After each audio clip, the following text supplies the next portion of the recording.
she genuinely believed that real happiness was about finding your person, you know? Like, the one who feels like home. She once wrote under their photo, "Home is anywhere that rhymes with you." And just a few days later, that exact picture became evidence in a murder case. November 16th, 9:37 in the evening. She texted her mum, "Everything's fine, we're just having dinner." That was her last message. At 12:13 everything was over. They found her body undressed, and her head, oh my god, was placed under her own arm, like some twisted, cruel imitation of an embrace. Where there was supposed to be love, there was nothing left but brutality.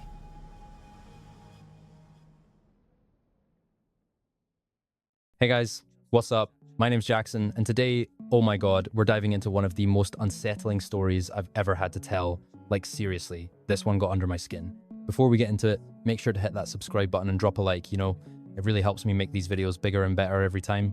And don't forget to let me know where you're watching from and, like, what's the weather like out there right now? I actually love seeing those comments. All right, let's get into it. So these events took place in this small Scottish town called Strath, although the locals, they say it way shorter, more like Draven. It's this cozy little market town not far from Glasgow with like around 7,000 residents. Life moves slower here, you know, almost like it follows a completely different rhythm, untouched by the constant rush of the big city. Picture this: stone cottages with low roofs and neatly kept gardens. An old central square where literally every building feels like it's holding echoes from generations long gone. The cafes open before the sun even brushes the tops of the hills, and the smell of freshly baked pastries just drifts through the narrow streets. Here, people don't rush. They're not hiding behind their phones. Folks greet each other with a simple nod or a quiet good morning said like they've been repeating it for decades. Everyone knows everyone. Like they know who's related to who, which school someone's kid goes to, and even whose puppy stole a pie off the windowsill. Again, on Saturdays, oh man, the whole square transforms. It turns into this, like, vibrant market scene. Farmers from neighbouring villages come over with honey, still warm bread, homemade pastries, and cheese made from centuries-old recipes passed down from their great-grandfathers. Kids without phones in their hands run between the stalls, talking the way kids used to. Loud, carefree, totally unfiltered. The older folks stop for a few words about the weather, the local team's match, or how someone spotted a fox near the tree line again.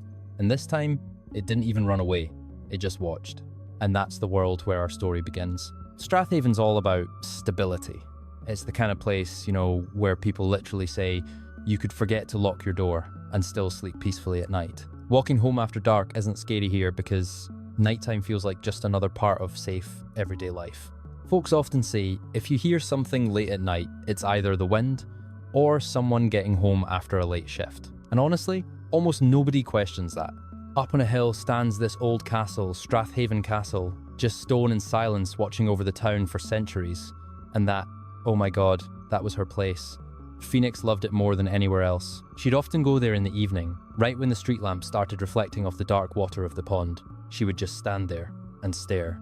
One time, speaking quietly, almost like she was afraid the castle walls might hear her, she told her mum, "If I could, I'd never leave this place. It's just so calm here." And honestly, people believed nothing truly awful could ever happen in this town. Like, sure, the world outside Draven might be harsh, but not here. But it did. On November 16th, 2024, the silence of Draven shattered. It happened suddenly, without warning, like the very air in the town shifted. A place that had spent decades believing the worst thing that could happen was like a storm knocking down someone's fence, or maybe a fox wandering a little too close to the houses for the first time came face to face with something that didn't fit its quiet reality. That day, Draven stopped being just a dot on the map. It became the site of a tragedy. And from that moment on, people didn't refer to it as that peaceful market town near Glasgow. They just said that's where it happened. That's where Phoenix Spencer Horn lived, though hardly anyone ever called her by her full name. To everyone, she was simply Fi. She wasn't the kind of person who walked into a room and instantly made heads turn. Not at all. With Fi, you noticed her after a while when the emotional temperature of the space got just a little warmer. People would suddenly realize they weren't as tense anymore, and then someone would glance around, smile softly, and quietly say, "Oh, Fi's here." Her co-workers remember how unbelievably easy she was to work with. And not because she was trying to seem perfect or wanted everyone to like her. Nope, Fi was just herself, no performance, no pretending, no trying to impress. Fi was real, they say. And yeah, maybe that sounds cliche now, but in her case, it's the key to understanding who she truly was. In a time where honesty often feels uncomfortable or out of place, she chose to be exactly that. Real. Despite how young she was, she worked 2 jobs not because she had to, but because she chose to keep up the pace to help her mum. During the day, she was at the front desk of the Strath Hotel, a small family-run place where you mostly see older couples or tourists who are just searching for some peace. She greeted them with that same smile, not the I'm at work smile, not overly polite, but the kind of smile people describe as human. Some guests even wrote in their reviews, not about the service or the clean rooms, but about the girl at reception who looks at you like she actually hears you. After the hotel, she'd head to her evening shift at the local cafe. Everyone in town knew that cafe. Old trees around it that whisper, especially deep in the fall, windows with tiny antique glass panes that kind of distort the light a little, which made evenings there feel cozier than anywhere else. When you walk past it, the smell of freshly ground coffee would literally slow your steps. And almost every day someone would say, "Can I have the coffee the way Fi makes it, the real one?" And each time she'd respond the same way softly, without overdoing the emotion. "Careful, it's hot, but it helps when the day's been tough." People didn't just come for coffee, they came for that feeling of being understood. Some even said that if Fi made their coffee, the day would just go smoother. She noticed the little things. Once, a man casually mentioned between words and a sip that he'd injured his leg. He didn't make anything of it, but a month later, when he walked in again, without any reminder, she said, "How's your leg now? It was really painful last time." And that impressed people more than any recipe ever could. They'd say Fi didn't just remember words, she remembered states of being. Her other habits were just as simple and warm. Every evening, she'd buy the same chocolate bar on her way home, half for herself, half for her mum. Not two share, but so there'd be something to split over tea. She loved wrapping herself in a blanket even on warm nights, waking up early, listening to music in her headphones when the road was still covered in morning fog. She loved that moment before breakfast when it felt like the whole town hadn't really woken up yet. On social media, she never tried to look perfect. No staged photos, no deep filtered messages. On TikTok, just laughter, quick dances with friends, little clips from the cafe. In one of her videos, she wrote, "Sometimes happiness is just coming home without feeling exhausted." She dreamed of going to Barcelona, not for content, not like so everyone can see. She wanted to simply walk around, eat gelato, be just another stranger among people she didn't know. Her friend remembered Fi once saying, "First I want my mum to stop worrying, then I'll think about the roads," because there were always others first. She put herself later. Her mother called her my little angel and said it was her presence that made the house feel alive. The last time she left home that morning, on November 16th, her mum remembers her words exactly. "I'll be back soon, don't fall asleep. Like always, I'll bring chocolate." Phoenix was 21. That age when life is just starting to gain speed. When you finally begin not just surviving but living, when you start to feel like you're standing in the right place. And right at that moment when it seemed like everything was only beginning, it all ended. Phoenix and Euan met in 2022 at a family gathering. Back then, it was just an ordinary get-together, nothing special at first glance. They didn't give off the vibe of a couple who instantly fell for each other. But later, people would recall there was something in the way Euan looked at Fi quietly, almost cautiously, though not many noticed it. He worked as a mail carrier, and honestly, that's exactly how he was in life. Calm, quiet, almost invisible. A little awkward in how he moved, shy when speaking. But those who knew him better would say, when he wanted to, he could be charming. He just didn't want to very often. Eventually, they moved in together into a small top-floor apartment in East Kilbride. It wasn't far from where Phoenix worked, both at the Strath Hotel and the cafe. It was a practical decision. Juggling 2 jobs meant every extra minute of rest mattered. The apartment was tiny, just one shared room, a narrow hallway, and a little kitchen. But it was theirs, and at that stage of life, that seemed like enough. Phoenix slowly filled it with things that made it feel special. Soft light blankets, little Polaroids on the fridge, mugs she'd buy because every cup has its own story. She knew how to make a space feel warm. And to the outside world, it looked like a real home. You would have thought it was just a young couple learning how to live like adults. Everything seemed to be moving naturally. But under the surface, small cracks were forming. Investigators later reviewed their private messages. They showed that Euan often complained about feeling lonely, especially when Phoenix worked her evening shift. He wrote briefly, no dramatic phrases, but between the lines, it felt like he didn't understand why the care she gave to others wasn't completely his. And Fi, always attentive to other people's emotions, would answer with apologies. "I'm sorry, I'll be back soon. It's just been a long day." But those weren't just comforting words. They were the words of someone trying to hold everything together without realizing it was already starting to fall apart. On her last day, she woke up early. She was in good spirits that morning. Colleagues said she was smiling, calm. She served guests at the hotel, replied to messages from friends, and texted her mum. Nothing suggested that this would be her final day. To everyone around her, it was just another regular workday for Fi. That same morning, Euan had completed his postal shift. According to a co-worker, he seemed tired and said he was going home to rest. Nothing unusual. That evening, he ordered takeaway. A quiet night, just ordinary life. Phoenix came home later. At 9:37 p.m, she texted her mum, "Everything's fine, just having dinner." That was the last time Alison Spencer ever heard from her daughter. A final message that sounded completely routine, but only a few hours later, everything changed. Neighbours living one floor below reported hearing a sudden loud noise like something fell or was forcefully thrown. Then, hurried footsteps echoed above them. Footsteps that didn't sound like someone walking across a room, but like someone running away. At that exact moment, Euan's phone, which had an app tracking his daily steps, recorded a sudden spike in physical activity. No warning, no logical explanation. 0:12:13 a.m. That's the moment something happened in the apartment. Something that couldn't be undone, and after that, Phoenix was never seen again. On Monday, November 18th, Phoenix missed 2 shifts. Her mum, Alison, was already in panic mode. She was calling, texting, and even directly asked Euan where her daughter was. He said Phoenix was sleeping, said she'd text later, but Alison didn't believe it anymore.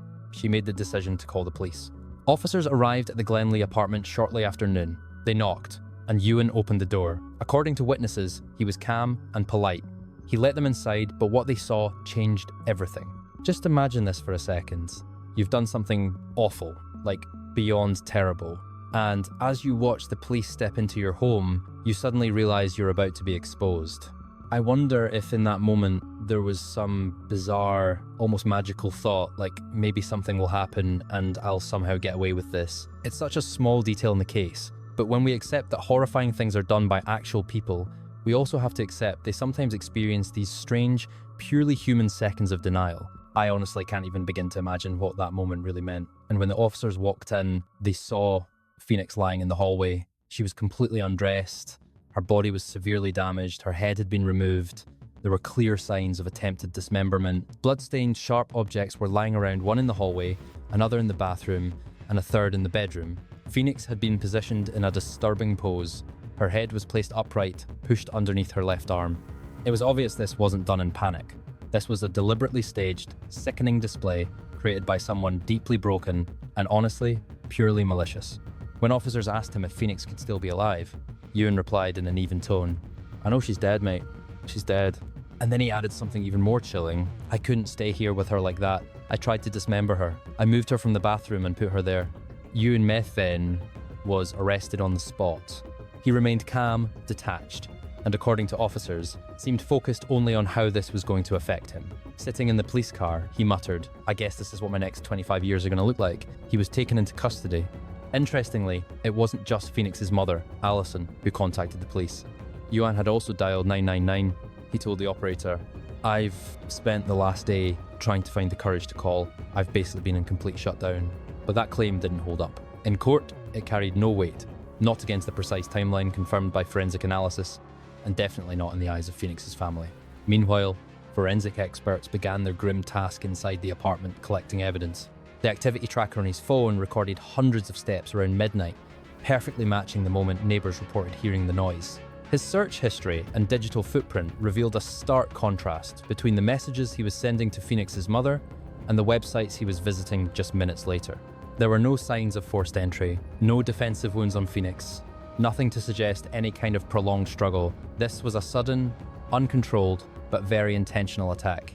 Later, Euan would claim that the assault was triggered by a psychotic episode. He said he'd been using substances, alcohol, and steroids, and suggested they may have been tampered with. But even early on, that statement felt like an excuse. There was no evidence of him blacking out, no proof of hallucinations, and there was absolutely no sign of remorse during the 2 days he stayed in that apartment with her body. He searched for pornographic content 170 times, all while pretending Phoenix was still alive in conversations with her own mother. When the case finally reached the High Court in Glasgow, Euan Methven pled guilty of murder and of attempting to interfere with the course of justice. No one saw what happened inside that apartment that night, but prosecutors later reconstructed the timeline using forensic evidence, mobile data, and ultimately, Euan's own confession. Shortly after midnight, he attacked Phoenix. He strangled her, compressing her neck. Then he repeatedly struck her using 3 different sharp objects, 20 separate stab and slash wounds in total. The fatal blow pierced her chest. There were other injuries across her face and body. They reflected uncontrolled rage. After the outburst of violence, it appears there was a moment of calm. He didn't flee. Instead, he moved her body from the bathroom to the hallway. Then he covered her, and he stayed in that apartment with her for the next 48 hours. At some point, he attempted to dismember her. Her head had been severed. He also began cutting into parts of her torso, wrists, and ankles. The following morning, Phoenix's mother texted her just like she always did. Euan responded, pretending to be her. He wrote, "Hey, sorry, I just woke up." Later, another message. Everything's fine. He wanted her mother to believe it, to think Phoenix was still alive, that everything was okay. And what makes it even more disturbing is that just minutes after sending those messages, Euan was on adult websites. In fact, throughout that Sunday, he accessed explicit material 170 times.